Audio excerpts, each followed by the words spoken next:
What's up, everybody? Good morning. Hope you guys are doing well. We have made it to yet another Friday. We have made it to the end of another week, and I wanted to take this video to talk about a few different things. Mainly one thing, but I want to go over a few different topics here. So, first of all, I made a video yesterday talking about PJ Walker and the Seahawks bringing him in as the third quarterback and signing him. And I talked a little bit about why I liked the signing, why I think it's a good idea to have a third quarterback on your team that is NFL caliber, even if he's not good.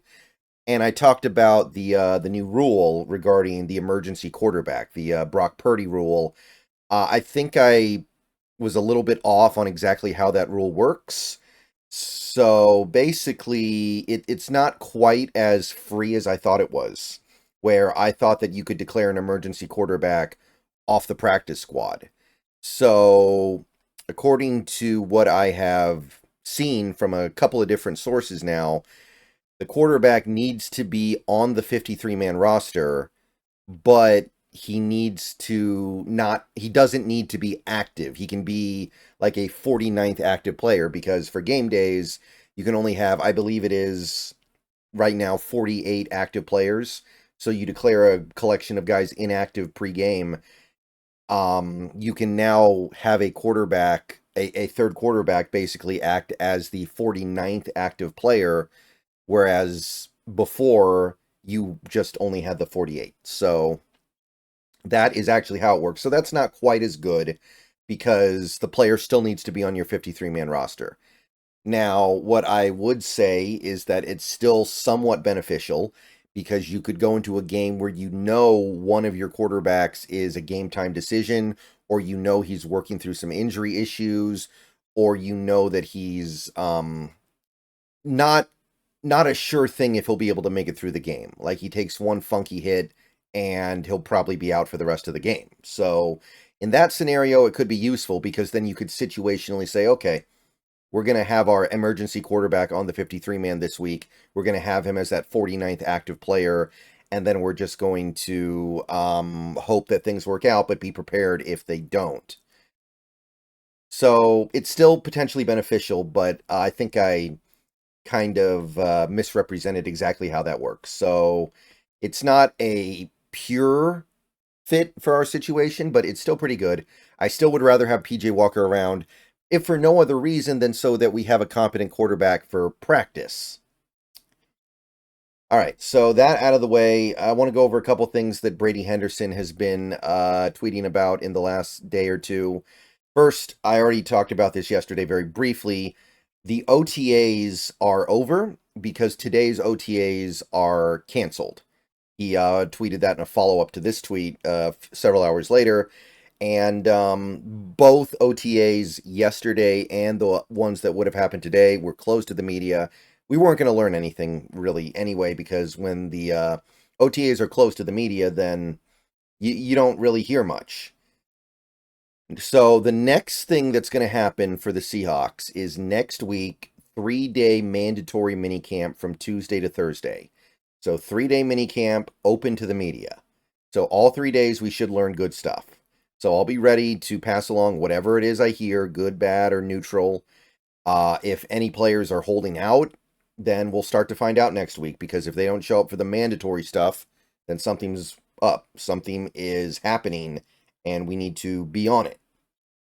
And then after next week's minicamp, we're going to be waiting a little while, because then we have to wait for actual training camp. But this will basically take us to, I think, the end of June. I don't think training camp starts for at least a couple weeks after the mandatory minicamp. So we can definitely expect things to be very slow, but hopefully next week's minicamp we get some good stuff. Now, Brady Henderson did editorialize just a little bit when he was talking about the OTAs that the media did get to view. So Brady Henderson sounded off on the supposed quarterback battle in Seattle. So obviously these tweets were made before we signed PJ Walker. You can even see that Brady Henderson says, I could see PJ Walker being an option for a third quarterback. And then a couple hours later, we got him. So he nailed that one. But one thing that he does say, kind of summarizing the overall feel he's gotten from the open OTA sessions, Geno Smith is well ahead of Sam Howell. So that's kind of the main thing that I wanted to talk about a little bit in this video, because I know that some people out there were really excited when we traded for Sam Howell and thought that maybe he would even be in the mix as the starting quarterback this year for the Seahawks. And I know that some people were really confused about the Sam Howell trade and were wondering what kind of a role was he going to play for the Seahawks going forward, given the fact that we gave up assets to get him, but we seemingly don't have a plan for him. So first, just to take the information from the tweet, Smith took all the number one reps. Starting offense has functioned much better versus the starting defense than Howell's section. Now, Howell, of course, is leading the number two offense that whole time, but he's going up against the number two defense. So there is a little bit of an equivalency there. I would definitely be careful about trying to say things are one-to-one. They're definitely not. But the bottom line is the main takeaway that Brady Henderson seems to have from the OTA so far is that Geno Smith looks a lot better than Sam Howell. So I guess you could kind of call that. And again, these are just OTAs. Defenders can only do so much out there. Geno Smith, he's not throwing against air, but he is throwing against a defense that can't do the things that a defense usually can. I believe that defenders aren't allowed to contest the ball once it's in the air. So there's definitely an aspect here of, well, it doesn't mean that much because they're not doing it against real defenses, but they're trying to keep things as fair and even as possible, and this is the main takeaway. Geno Smith is well ahead of Sam Howell. So, first of all, not that this should really shock anybody at this point, because it's been said by the team many times that Geno Smith is going to start this year. He is solidifying himself as the starter, which I maintain is the only way to go about this. It's the only way that this makes sense. I don't think that there's any consideration to doing anything else right now, unless Howell looks so good in training camp that he forces his way out there like Russell Wilson did in 2012, where he was clearly the backup, but he did so good and was so much better than Matt Flynn that he just they couldn't do anything else but play him. Short of that, I don't think there's any other way to play this. I know that there's some sentiment from some people like, oh, we're not going to win the Super Bowl this year anyway, so let's just play Howell and see what he can do because he's young. But that assumes that the new regime, the Mike McDonald and I guess you could say John Schneider, he's obviously not new, but potentially on a little bit of a shorter leash, John Schneider, are going to be wanting to throw away a season in that way. They're going to play the guys they feel are the best. They're not going to play the guys who have the most question marks. They're not going to play guys who they feel like have, very, very low percentile upside, like low percentile of reaching some high upside.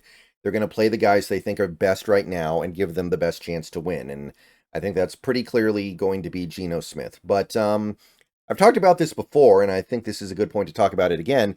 It does make one wonder what is the long-term plan for this Sam Howell thing, because we did trade for him. So again, I maintain Geno Smith is clearly going to start this year, and Sam Howell's the clear backup quarterback. It's going to be that kind of a relationship. It's not going to be a quarterback competition. There were some reports earlier this offseason that were painting it as a potential quarterback competition, but I think it's become pretty clear at this point that that's not going to happen at this point unless training camp is just radically different from what we've seen so far. And I don't think that's reasonable. Remember, Geno Smith also has the advantage in experience. Geno Smith has the advantage of having played with some of these players before.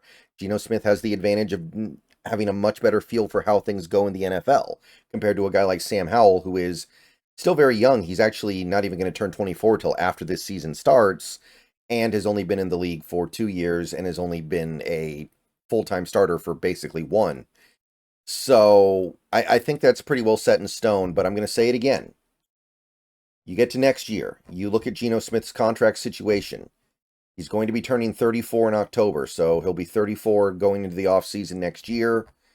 Cap hit 2025, $38.5 million, which is not, in the current economy of quarterbacks, when you look at what other quarterbacks are getting paid, that's not bad. But usually you don't see cap hits for single seasons get up this high. Usually what will happen is that the team will do something to reduce the cap hit, like an extension, or just let the player go or trade him or whatever it may be. They usually don't let the big cap hits hit. They keep putting it off and putting it off and putting it off, and then eventually let the guy go and only pay the dead money. So Geno Smith, in order to be worth a $38.5 million cap hit, would have to play very, very well this year, which I do think he's capable of doing it. I think Ryan Grubb is going to do some really, really good things with him in 2024, and we might be viewing him differently, but $38.5 million for one season, over 14% of the projected cap. That's tough to swallow on a guy who isn't elite, right? Who isn't Josh Allen, who isn't Mahomes, who isn't one of the truly elite quarterbacks in this game. And I still don't know what this team is going to do when they get here, because if he does really well, you can extend him, but then the extension is going to be destructive. The extension is going to be off the charts. The extension is going to be massive, or you just let him go and let a really good quarterback go. It's going to be tough, which is why I advocated for extending him now before this becomes an issue, because I do suspect it's going to become an issue next offseason. But this is where Sam Howell comes in. He's going to be extremely cheap next year. 1.1 million against the cap. And technically he would be eligible for an extension, but that's not going to happen unless he plays a lot and plays extremely well this year. He's not going to be in a position where he can expect a new contract. He's going to just play out his rookie deal and hope he gets more money in 2026. So I think the key here is, I think the solution here is to view Sam Howell like a rookie. Like, we spent a 5th round pick on a quarterback in the 2024 draft. Like, we got Spencer Rattler in the 5th round instead of, but it happens to be a Spencer Rattler who has a couple years experience in the NFL, because you're getting some of the same benefits here. You're getting a couple years of club control, not as many as you usually would for a rookie, but you're getting a couple years of super cheap club control. And the trade-off for those couple of years is that you're getting a guy who you know belongs in this league. I'm not going to say he played really good against Washington, in Washington these last 2 years. He hasn't, but he's played like he belongs. Now, it does kind of suck that we're going to go into 2025 having no idea if he's actually good or not, because we'll only have seen him for that 1 year in Washington, which was incredibly mixed. But if all goes according to plan, that's probably going to be the case. But I think the key here is just to view Sam Howell as a day 3 pick that we made in the most recent draft. And when viewed through that lens, I think that this formula makes some sense. You're going to take it on faith that he's going to be capable of playing good football in 2025, and you're not really going to put anything on him in 2024 unless the starter gets hurt. So I don't know if this team actually views Sam Howell as the future starter, but that's kind of the vibe that I'm starting to get.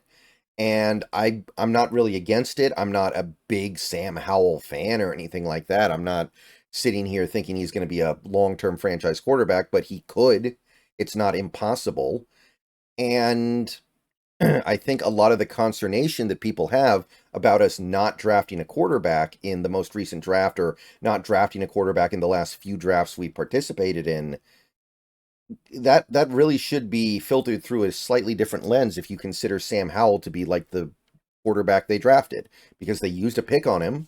He's younger than a lot of the rookie quarterbacks this year, by the way. Again, he hasn't even turned 24 yet and won't until after week 1.